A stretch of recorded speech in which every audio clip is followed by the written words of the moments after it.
Hi everybody. Today I thought I'd come on and do a little video about how I store my dies and my stamps. I know I haven't been on YouTube for a good while, for about 2 months. Just life got in the way and I did make videos, but they were horrible and I deleted them. So I'm going to just take you through my die storage and give you a few ideas, because this is the time of the year that we kind of get ourselves sorted out and straightened up for doing Christmas and Halloween projects.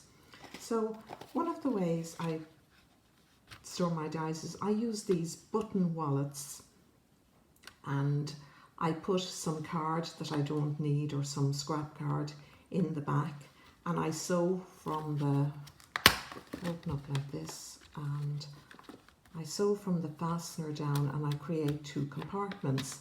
And if you look, this also creates 2 compartments at the back, and this will store 4 sets of nesting dies, and it's very handy. And around this time of the year, the shops usually have a lot of stationery in for children and pupils going back to school.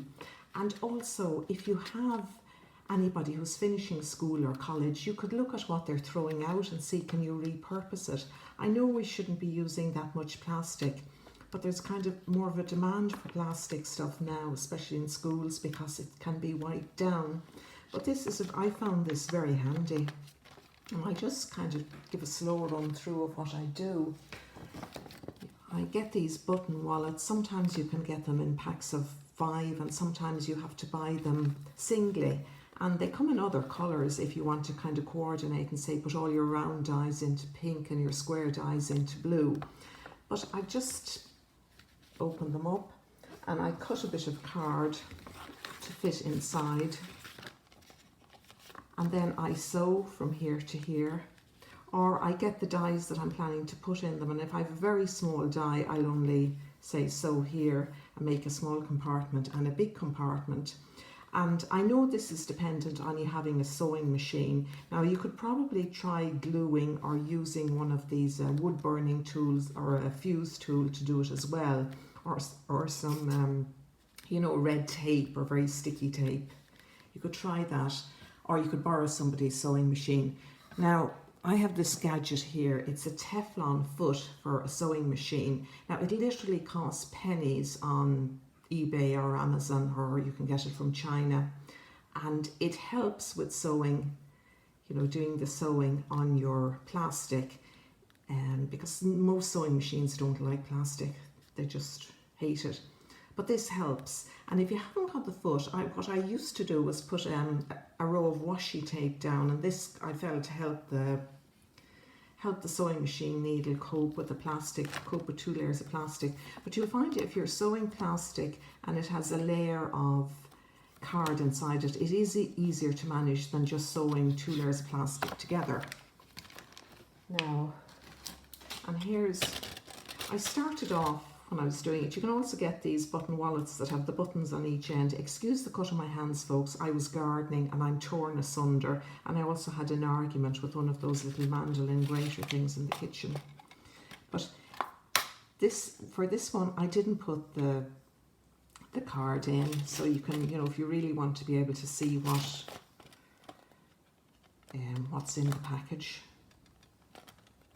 And then I stored the dies in those containers like this one here. I think you can get them in most places like Poundland or any of the bargain shops, and I just put them in lengthways, and then you can just kind of flip through up and down and find the dies you're looking for. And I also find this, having the sun has come out, of course, and it's creating shadows, but I also find that push that out of the way. When you have the 4 compartments, like this, like in this one, you can also store your extra die cuts in the back rather than having 4 sets of nesting dies. So it makes it very handy. And if for bigger dies, I know what you're going to say now, Geraldine, all my dies are big, blah, blah, blah. Well, you can get these guys here from the works. £1 or €1.50 if you live where I do. And do the same system with them, bigger bit of paper in the back.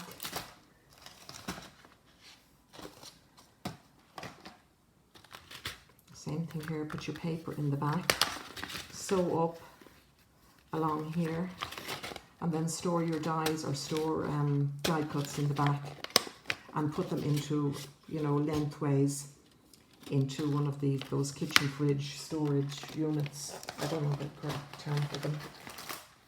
But there's also another way, and this is something you might find lying around the house at home. It's these copybook covers. Now these just come in clear white, and there's a lot of demand for them this year because they're wiped down and you can wipe them down with disinfectant and clean them. And as you can imagine with the virus on the go, but these you can also make your own storage wallets from scratch with these, and I'll show you how I go about that. See, when you get them, I know this is hard because they're see-through. When you get them, they're kind of stuck together, so you have to peel them off. And what I do is I fold. See, this is the pocket here where the copybook, the cover of the copybook goes in. So I get that and I fold it up about 1/3 of the way. Then I bring the other one down. That's the lid or the cover of it. And then I sew at each end like this. I've sewn it in purple so you can get a good view of it. But if you have children or anyone going to school, they probably have these and they probably have discarded them from last year, so you can reuse them. But I find them brilliant, and they're a lovely, very, very clear plastic compared to the stuff you get in the works or in the stationery shops. And also, they have a flap inside here, which you can actually tuck the die. Once you put the die in here, you can kind of tuck it up under the flap, so there's no escape. And then I put in my bit of card and I sew down the middle, or I measure the dies up against it and I create pockets, and that's it. Just like this one here.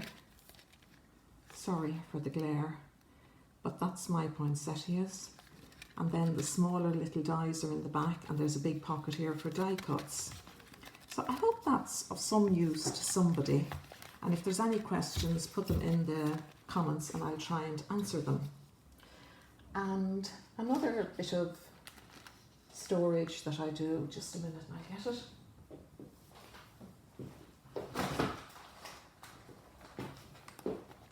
I also store dies in folders made out of Polly Pockets. You see here I've cut the Polly Pocket on one side and put a good length of velcro and store the dies in that. And the same thing here, I've divided the Polly Pockets up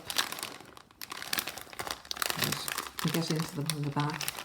And at this stage I hadn't got the Teflon foot for the sewing machine, so I sewed over washi tape. I don't know, is this making any sense? And I have used velcro dots to kind of enclose and keep them under control. So as you can see, the washi tape brightens up the whole system. Yeah, I just cut into the Polly Pockets and sew them over the washi tape. I don't know if that's ideal. I got the Teflon foot because I was worried about the glue on the washi tape kind of gumming up the machine, but as we know, there's very little glue on the washi tape. It doesn't stay for long, but you can see there without the pockets and the velcro dots, waiting for something to go in them. And the whole thing is in an A4 binder. Now another little idea.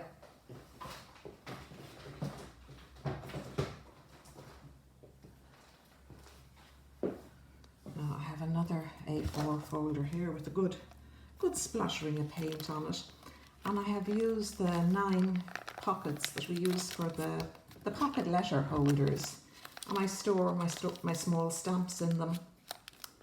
And these are the Dove craft stamps, and some of these are the stamps you used to get free with Craft Stamper. See? So I have an A4 binder full of them. Also these small stamps that they get lost sometimes, they fall off the... That's another very nice Craft Stamper freebie. See these little stamps that get lost. And there's the eye stamp. I'm sure some of you have seen that being used. And the same thing here, I was trying the washi tape, making the washi tape pockets and velcro dots to keep some of them under control. So it's a case of looking at what you have around you and looking at school stationery with new eyes and having fun. And if you're looking for an excuse to buy a sewing machine the next time Lidl or Aldi have them, that's another reason. That's the Teflon foot for some of you who might think of investing. I know you can buy more expensive versions of it in shops that do sewing machine bits and pieces. So that's all. Oh, I have something else. Wait a minute.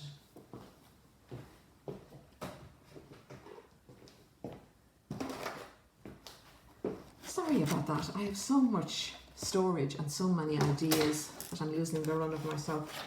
I also use these stationery pockets or whatever you call them. These are the DL ones, and I store my tag dies in them. And the tag section is getting a bit stuffed, so I got a smaller little plastic wallet, and they're my banner dies. These have been mainly used for junk journals and stuff like that. Sorry, I apologise for the state of my hands again, but you can't garden without getting roughed up. Another way of storage for stamps. I have these A6 Wire-O display books. Now they come from Paper Chase, and they're small, you can see them, wire display books. I'm sure you could get something similar. You see there's one stamp, just one stamp in each pocket, and that's it. They do get a bit fat, but they have this elastic on the back of them that you can kind of, well, elastic is a bit stretched at this stage. I also used to keep embossing folders in these. Another idea you might like to try, but that only works with the small A6 embossing folders. And there's the same thing again. More stamps. I'd also put Velcro dots at the top to keep them under control. So that's all for today, folks. I hope I've given you a few ideas about tidying up the old craft room, but we know that's an impossibility. That'll never happen. So I hope I've given you a few ideas about keeping the dies and the stamps under control, because I know when dies and stamps became cheaper and started to come in from Asia, some of us ran amok a bit, and we're now trying to tidy them up and keep them under control. So thanks for watching. Thanks for listening. I hope you're all having a good weekend. So mind yourselves and stay safe and stay sane. Bye.